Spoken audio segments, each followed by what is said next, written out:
Hey friends, Ash here with gentsscents. How are you doing? Doing well? Good. Have you seen these fragrances before anywhere? Dossier? You seen these pop up on YouTube?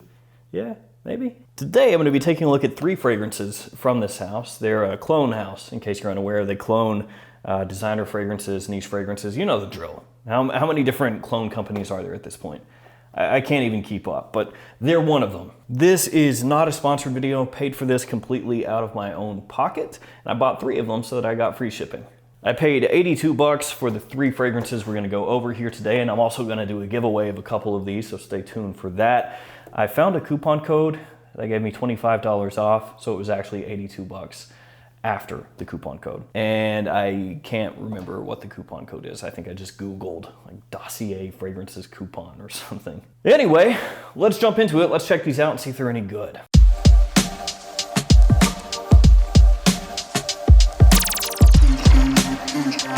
As I mentioned earlier, this is not sponsored, paid for this completely out of my own pocket. Reason for that is because I've seen a lot of these pop up, a lot of reviews for this, I should say, or this house.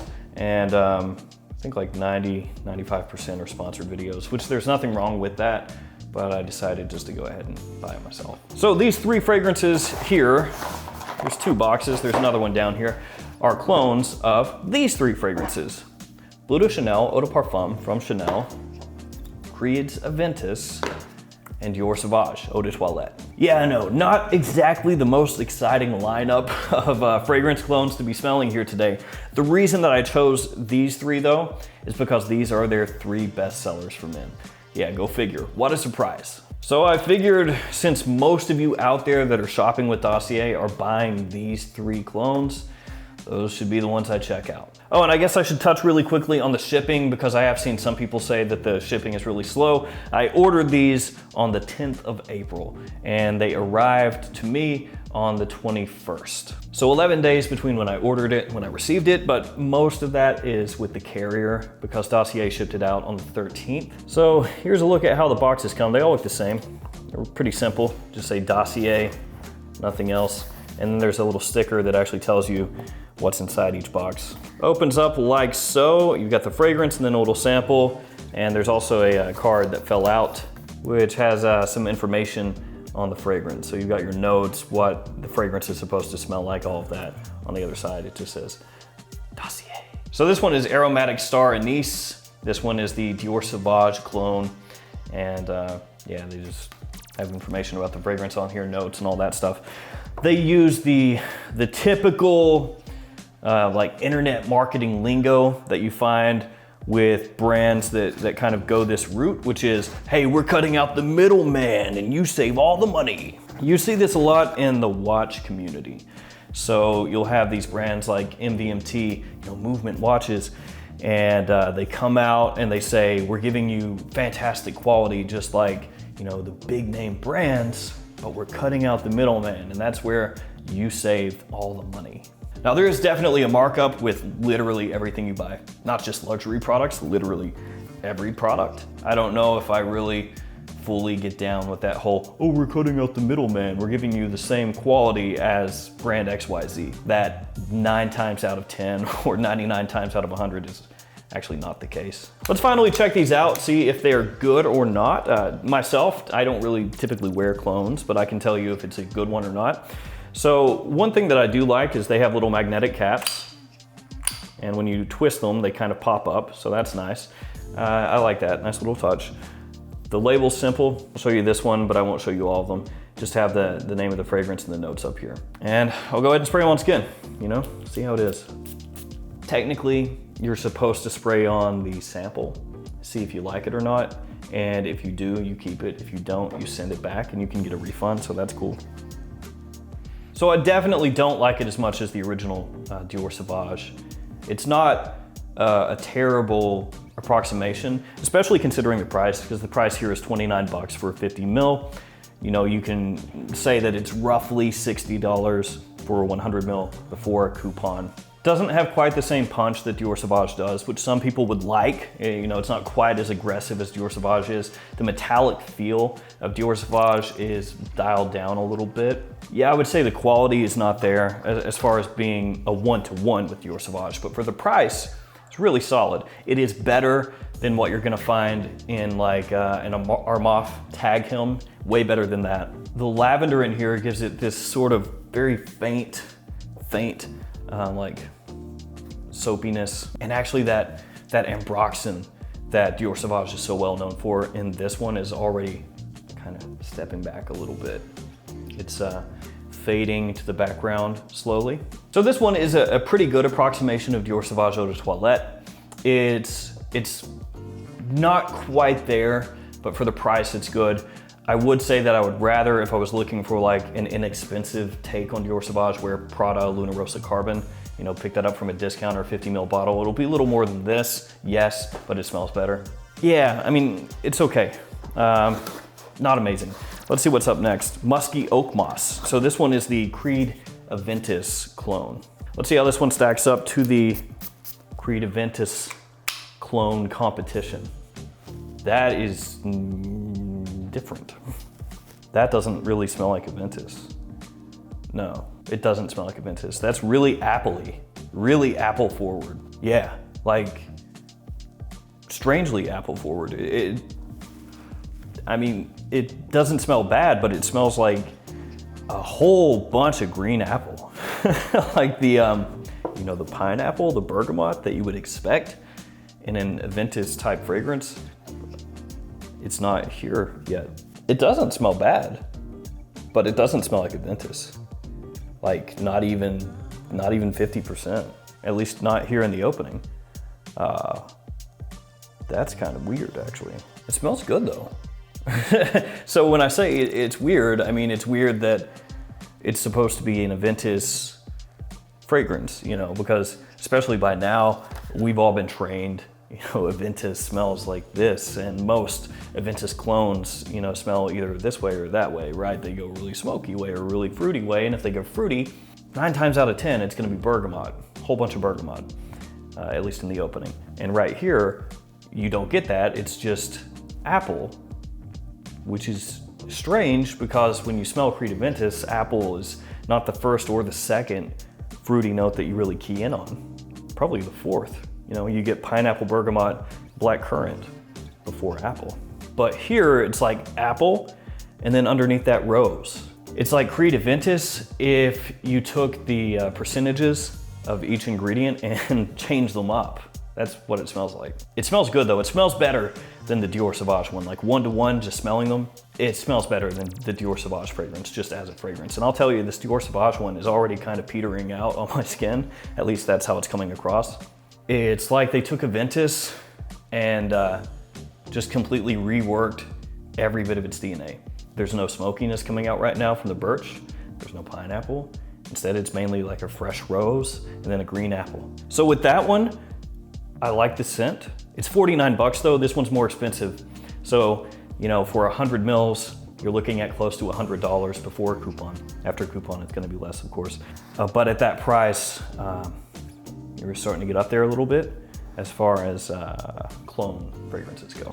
That's gonna make the last one here, Citrus Ginger, which is Bleu de Chanel Eau de Parfum. So let's go ahead and give this one a spray. The quality's not there. Bleu de Chanel is noticeably better, which is not really a big surprise, I guess. But problem with this one that I have is that Bleu de Chanel for me, the Eau de Toilette, the Eau de Parfum, they grab you in the opening. It's the citrus and the ginger, which I mean, that's what this is called, citrus ginger, right? That's what is so good about the opening of Bleu de Chanel. It's what grabs you and pulls you in. It's what gets you that attention in the opening. And the citrus and the ginger here just don't pop. They are pretty much immediately swallowed up by this vetiver note that's not really a great vetiver. Like it's sort of a flat vetiver, and it lingers in the back of your nose when you smell it. Like you get that like after smell, if that makes any sense. Like, you know how you get aftertaste, right? Like you drink a diet soda and you get that aftertaste in your mouth, you smell it, and it's like something lingers in the back of your palate, and it just kind of lays flat there. Well, it's not that it smells bad, but this is, for me, not a good alternative to Bleu de Chanel Eau de Parfum. In fact, I'll go ahead and just spray this on right now on my other hand here. Yeah, it's just way cleaner, way cleaner. Everything comes through, it sparkles. You can kind of pick the notes out. With the Dossier, I'm not saying this to bust on it, but it's like a little more muddled, you know? The way it comes across is like with Bleu de Chanel, it's like, let's say you're painting or coloring or something, and you have the colors running right alongside each other the way that they should be and mixing together where they should, and everything looks really nice and clean. With citrus ginger here, it's almost like, again, if you're painting or coloring and you have too many colors overlapping, and what starts to happen is they get this kind of muddled color. You know, you get that sort of like brown, muddled coloration. And a lot of times, like if you look at a kid's drawing, you can see that stuff overlapping. It's like that. So with Bleu de Chanel, you have the pop, you have the sparkle, you can pick the notes out. With citrus ginger, it's just kind of flat. Like everything just comes out and sits there all at once. It is cheaper than Bleu de Chanel, for sure. But it's just not there quality-wise. So for me, the best one is the Aventus Musky Oak Moss, the Aventus inspired by fragrance, if you want to call it that. It's really fresh. It's actually nice. It's got this kind of green feel to it. And I like it. It doesn't smell like Aventus, but I like it. I like the smell of it. Yeah, it's nice. And then Dior Sauvage second, which this one's called Aromatic Star Anise. It's closer to Sauvage than the Bleu de Chanel clone is. It's, you know, it's okay. I would still go Luna Rosa Carbon, but it's okay. And then the worst of the three for me is Citrus Ginger. It doesn't really smell like Bleu de Chanel, not a good one anyway. Okay, giveaway time. I'm gonna keep one of these bottles, I'm gonna give 2 away, okay? So here's what you have to do. You have to be subscribed to the channel, you have to like the video, you have to leave a comment below. Tell me 2 of these fragrances that you would want. So tell me your first choice and then your second choice. What I'm gonna do is in about a week, I'll pick 2 winners. The first winner will get their first choice. Then the second winner, if the first winner didn't take their first choice, they can get that. But if they did, they'll get their second choice. Hopefully that makes sense. And then I'll put it up on my YouTube community page. And if you're a winner, just reach out to me and I'll mail you whichever box you get. So I'll leave it with the little sample in there, the full bottle, other than the few sprays that I just did, and the little card, of course. So overall, I think that for the price, 82 bucks, they're not too bad, because that's about $27 each on average, if my math is correct. It's somewhere around there. The best one is the most expensive one, the Aventus Clone Musky Oak Moss. It's 20 bucks more than the other 2. And you know, as it dries down, it's resembling Aventus a little bit more, but it is still more of like this fresh green Aventus. Now, not Aventus Cologne, it doesn't smell like that. I know somebody probably would say, oh, Aventus Cologne. No, not really. But that's the best one. And I think the quality of that one is noticeably better than the other 2 also. The Aromatic Star Anise, it smells basically like an inexpensive Sauvage clone. So, I mean, it smells like what it is. And the Bleu de Chanel one is just not good. It's really not. As it dries down, it's pretty bad. Yeah, it's really not close at all, actually. Hey guys, I'm shooting this well in the future, so I did the first impressions a while back, but just wanted to put this into the video really quickly. As the fragrances dry down, they do get a little bit better smelling. Initially, I would say in the opening and the first part of the mid, not great. As they dry down, they kind of soften up a little bit and smell better, especially in the air. Up close, not so great. In the air, a lot better. I also had my wife smell all 3. Not a huge fan. The Aventus Clone is really still, even in the dry down, not that close to Aventus. It's its own kind of thing. At best, you could say it's like an Aventus twist. The Sauvage clone and the Bleu de Chanel clone, like I said, better in the air. The Bleu de Chanel one, most specifically, gets closer to Bleu de Chanel as it dries down. In the opening, not great, but as it dries down, it gets closer at least. They still are pretty much what I expected, and that is an inexpensive take on a more expensive fragrance. Quality-wise, it reminds me of like ARMAF, basically. And that's, you know, potentially good or bad. Some ARMAF fragrances are really good bangs for the buck and others aren't. But that's kind of where everything fell for me, even into the dry down, wearing these a couple times after the first impressions. So I just wanted to quickly throw that out there. They're better in the air, up close, they don't smell quite as nice. And I think that's because of the quality there. You know, when you get a really good whiff of it, it's kind of iffy, but in the air, when you catch a whiff as you're moving around or moving by somebody, it's not quite as noticeable. So that's a good thing, unless somebody is smelling them up close anyway. All right, guys, back to me in the past. So there we go, 3 Dossier fragrances. If you want me to cover more of them, let me know, and I'll buy some more. You know, we'll check them out, see if any are better or worse than the ones that we've got right here. As always, thanks for hanging out with me today. Remember to do all that stuff if you want to be entered in the giveaway. Stay safe out there. I'll see you tomorrow with another fragrance video. See you guys.